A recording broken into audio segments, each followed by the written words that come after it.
Capítulo 13. Estaba aclarando la niebla. A mediodía se había dejado ver el sol. Tomé un almuerzo abundante, puesto que no iba a cenar, pero el alimento me caía en el estómago como arcilla. A las 3 me sentí tan mal que empecé a preguntarme si me iría a poner enferma y a echarlo todo a rodar.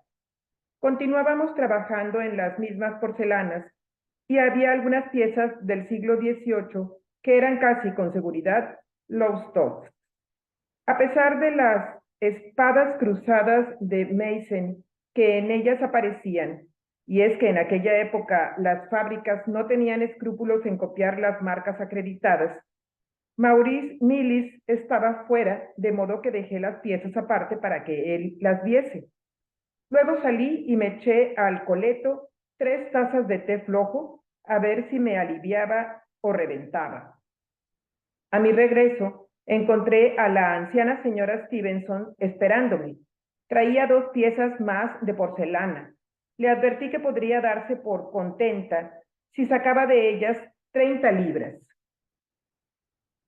¿Qué pensaría la señora Stevenson si lo supiera? ¿Y John Hallows qué pensaría? Seguro que, más que otra cosa, le inspiraría lástima. Pobre Débora, tan enamorada, tan locamente enamorada, que ya no es capaz de pensar con rectitud. Pero después de 7 años, le dolería muchísimo, como a la mayoría de los directores. Era una traición tan enorme. Pasé por las salas de exposición. El número de visitantes podía considerarse satisfactorio. Sería un éxito la subasta del día siguiente, en caso de celebrarse. La tensión nerviosa me producía dolorosos calambres en el estómago. Entré al tocador de señoras, me senté al espejo y me maquillé un poco. Vuelta al trabajo, resistiendo las terribles punzadas. A Mary Fent la habían llamado, de modo que aproveché su ausencia para echar un vistazo al armario situado frente al despacho de Smith Williams.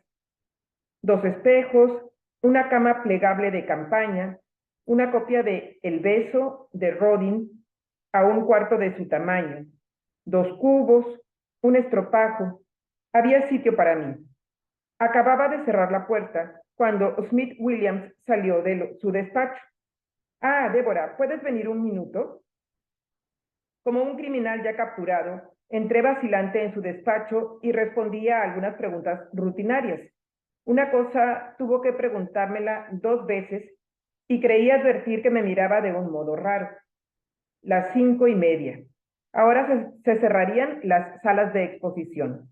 John Hallows y Davison, un hombre cano y corpulento que había servido en el cuerpo de guardia, subirían con cajas fuertes y guardarían en ellas las joyas, las esmeraldas de Walpurg, de deslumbrante verdor, los diamantes coleccionados por el difunto Jonathan Flow, el conocido multimillonario. Bajarían las cajas a las bóvedas de seguridad, meterían las joyas en la caja fuerte grande y cerrarían esta y la bóveda de seguridad. Todo quedaría a buen recaudo por la noche. Mary preguntó si podía marcharse. Le dije que sí, que yo me iría también dentro de 5 minutos. ¿Dónde está el señor Millis? Me preguntó. No lo sé, respondí. ¿Y si volviera? Mary, joven alta y desgarbada, se apeó de su taburete y se dispuso a salir. Gracias, Débora. Adiós. Si volvía Maurice Millis, tal vez se quedara trabajando hasta más tarde y sería difícil encontrar una excusa para seguir allí cuando él se marchara. Pero cuanto antes fuese a esconderme, más probabilidades tenía de que me viesen y alguien podía abrir aquel armario. Continué trabajando. A las 7 llegarían los vigilantes y conectarían los circuitos de alarma. Ellos tenían que saber si había alguien en la casa, ya que debían desconectar tales circuitos para dejar salir a los rezagados, de modo que si yo estaba públicamente en la casa a las 7, lo tendrían en cuenta hasta que me marchara. Me levanté apresuradamente, cerré un libro de consulta, dejé caer mi pluma al suelo, tanteé bajo el escritorio sin poder encontrarla. Al incorporarme de súbito, me pegué en el hombro con el escritorio, haciendo bambolearse una taza y un platillo que estuvieron a punto de caer. Frotándome el hombro, miré a través de la puerta de cristal y vi a Smith Williams, que hablaba con Davison a la puerta de su despacho. Metí la taza y el platillo en el armario. Consulté mi reloj, las 7:20. No te dejes dominar por el pánico. Smith Williams estaba encendiendo un cigarrillo. Si me ponía el abrigo y pasaba por delante de ellos, y luego torcía a la izquierda hacia la escalera, pero la soslayaba, había un hueco bajo la misma, donde reclinados en la pared y medio atravesados, se amontonaban enormes cuadros al óleo. No apagarían las luces del pasillo hasta las 7, pero el hueco que digo se hallaba en sombra. Davison estaba explicando algo. Puse varios platos en sitio seguro, luego cogí el bolso y los guantes. Hurgué en uno de los compartimientos del bolso. Encontré la píldora de Jack Foy y volví a guardarla. Me dirigí al armario, me puse el abrigo, me até una pañoleta a la cabeza. En el espejo, mis facciones parecían desencajadas. Tenía los ojos redondos como platos, dolores de estómago. Apagué las luces y me encaminé hacia los dos hombres. Buenas noches, dije. Buenas noches, me contestaron. Atrás quedaba mi armario. Torcí a la izquierda, hacia la escalera, y, obedeciendo a un súbito impulso, pasé al tocador de señoras. Estaba desierto. Aguardaría 5 minutos. A las 7:12 volví a salir. Nadie en el pasillo. También estaba desierta la escalera. 3 pasos atrás. Davison se había ido, pero la puerta de Smith Williams estaba abierta. Dirigirme al armario con aquella puerta abierta era algo superior a mis fuerzas. Volví hacia la escalera. La rebasé. Voces arriba. Davison y otro hombre. Al final del pasillo hallábase el departamento de mobiliario, todavía con las luces encendidas. Ya estaba junto al hueco de la escalera. Me agaché a atarme el zapato. Silencio absoluto. Me escabullí detrás de los cuadros. Recuerdos de la infancia, jugando al escondite con Sara y Arabella. La emoción y la angustia de esconderme en un sitio oscuro, jadeando y latiendo el corazón, en tanto que otros nos buscan. El brinco se da entre risas nerviosas, casi histéricas, cuando nos descubren. En aquellos días, los espacios cerrados no significaban nada para mí. A las 7 apagaron las luces. Solo se dejaban encendidos sendos pilotos en los corredores y puntos de luz aislados en las naves de almacenaje y salas de exposición. Los despachos más pequeños, como el mío, quedaban a oscuras. La primera parte del plan se había consumado. Ahora podía llegar hasta mi armario si sabía elegir el momento. Las 7:20. No había duda ya de que Maurice Mills no volvía. ¿Y Smith Williams? Todos los subalternos se habrían ido ya. Piénsalo despacio, con mucha atención. A las 7, el vigilante que hace la ronda habrá marcado en el reloj de control que tenemos aquí, en el sótano, junto a la bóveda de seguridad. A las 7:20, sube al segundo piso y marca en el despacho del cajero. Por tanto, el sótano debe quedar totalmente desierto hasta las 7:45, cuando menos. Espera hasta que falten 25 para las 8.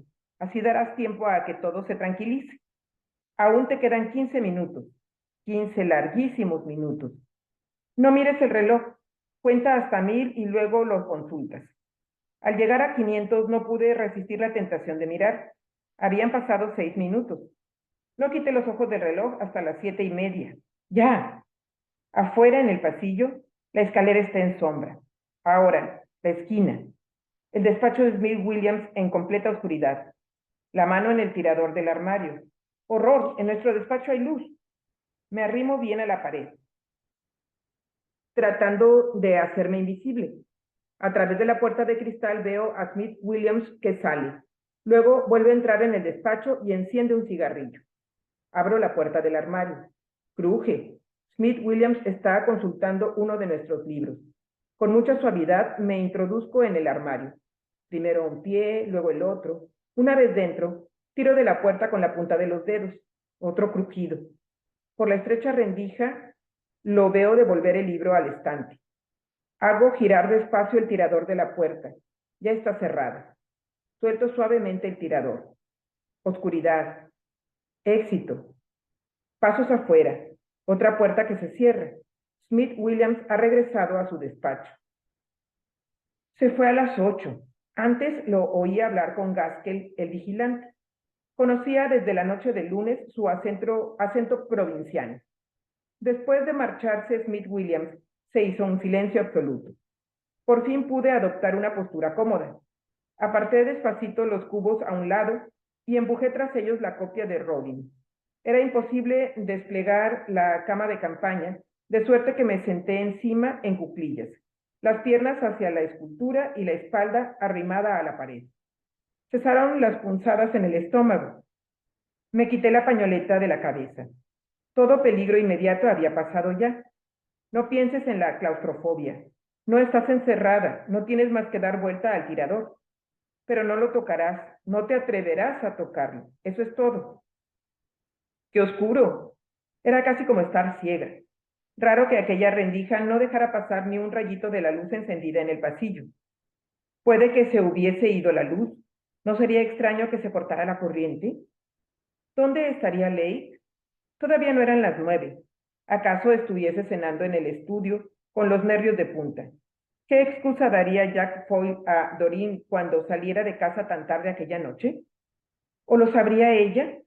¿Y el tal señor Irons, con sus ojos hundidos y su cara de color de masilla, estaría preparando ya sus herramientas? ¿Cómo las traería? ¿En una maleta? ¿Por qué no se me habría ocurrido traerme una linterna? ¿Abriría la puerta un par de centímetros? No correría peligro alguno por abrirla de vez en cuando durante la noche, siempre que no hubiera nadie en el piso. Pero más seguro estaría no abriéndola. Segura. Me dolía la rodilla izquierda. Ah, si no hubiera tenido la rodilla mala, si nada de aquello hubiera ocurrido jamás. Una tarde, al volver de la escuela, Erika había dicho malhumorada: Vaya, Débora, otra vez catarro. Y a la mañana siguiente: ¿No se te habrá olvidado la aspirina? Bueno, anda a la escuela, llévate 2 o 3 pañuelos. Aquella misma noche: haz su tarea y a la cama, te llevaré leche caliente. 38,5 de fiebre. Nada alarmante. Mucho flujo por la nariz. Douglas a la mañana siguiente se había asomado con una sonrisa. ¿Qué temperatura tiene? 38. A la cama entonces, pero levántate a comer, te vendría bien. Luego pasará Minta a verte. Adiós. No me levanté ni quise comer. Fue horrible aquella tarde, la garganta reseca y la nariz sin dejar de escurrir. Cuando me levanté para ir al lavabo, me faltaba la respiración. Erika volvió a las 8. ¿Todavía en cama? Tienes muy mala cara. Mientras cenaba, me puse peor. Mamá, no puedo respirar. Mamá, no puedo respirar. Subió Douglas y me echó un vistazo. Hay que pedir una ambulancia. No me convenía recordar todo aquello ahora. ¿Cuánto aire habría en aquel armario? Rumor de pasos. Gaskell otra vez. Deben de ser las 10. 3 horas han pasado ya. Casi la mitad. Eché una mirada a mi reloj y me horroricé al ver que se había parado a las 9:10. ¿Qué iba a hacer ahora? Me lo acerqué al oído y percibí el tic-tac. En la ambulancia, traqueteo va, traqueteo viene. Douglas y Erika allí conmigo. Alguien dijo en la oscuridad: aprisa, no vivirá otra hora. Una sala de hospital con aquel armatoste que parecía una caja. Solo me dejaron fuera la cabeza. ¿Tormento? No, pulmón de acero. Tendida de espaldas, la cabeza en la almohada y el cuerpo dentro de un enorme ataúd metálico conectado mediante unos tubos con aquellos fuelles gigantescos que subían y bajaban lentamente. Oprimirían el pecho hasta que uno casi se sentía morir. Oprimían. Luego aflojaban. Tiraban hasta que uno abría la boca y entraba el aire. Vuelta a aflojar y vuelta a oprimir hasta que salía el aire. Douglas decía: naturalmente, ¿quién iba a figurarse esto? Los síntomas eran imposibles de identificar.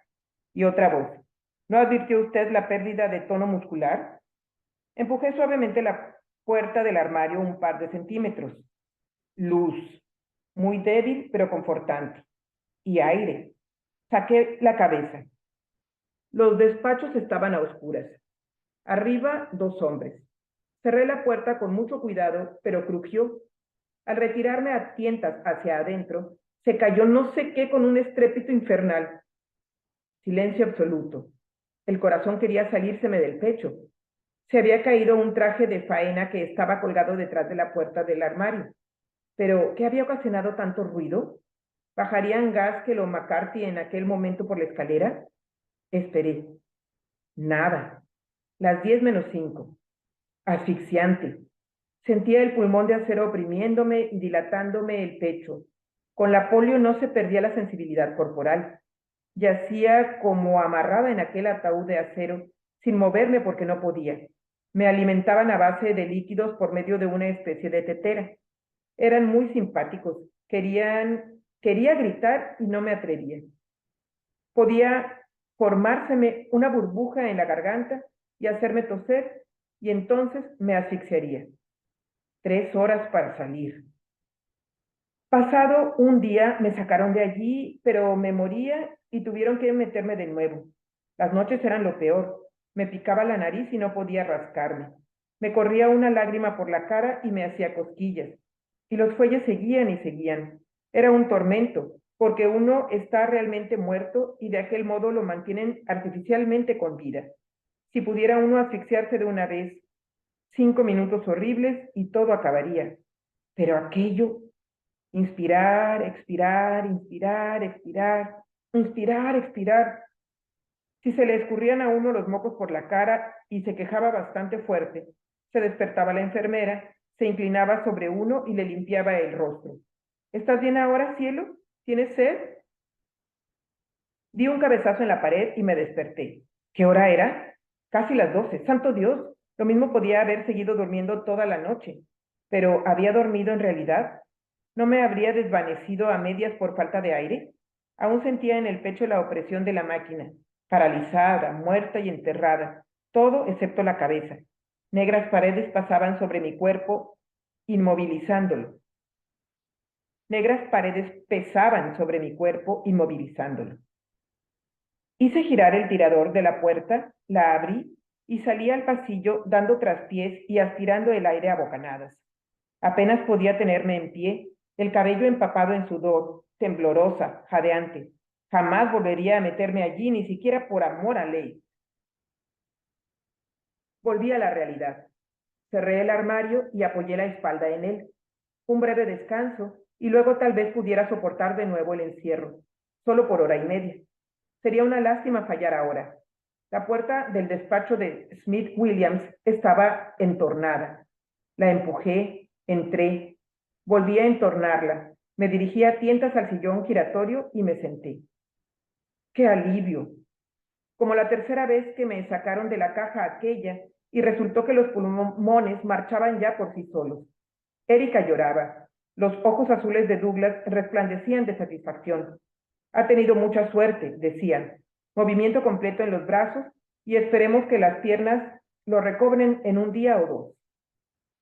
Pasos en la escalera. Estaba atrapada. McCarthy había sido oficial de prisiones y detective particular. Bueno, no sería difícil simular una indisposición. No necesitaba la píldora de Jack Foy. Apareció McCarthy en la esquina del pasillo, balanceando su linterna. Siguió hacia mi despacho sin mirar a donde yo estaba y luego hacia el reloj de control, silbando una cancioncilla popular. Sus pasos se detuvieron.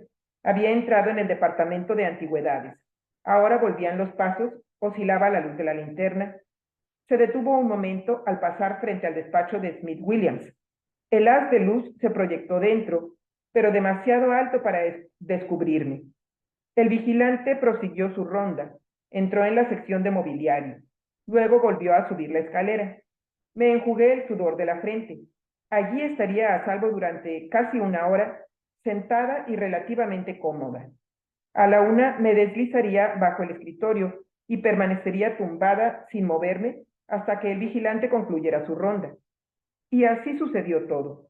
Cuando McCarthy pasó y se alejó de nuevo, me senté en el sillón y empecé a observar el minutero de mi reloj luminoso. Faltaban 20 minutos para que comenzase la aventura, aunque quizá lo peor había pasado ya para mí.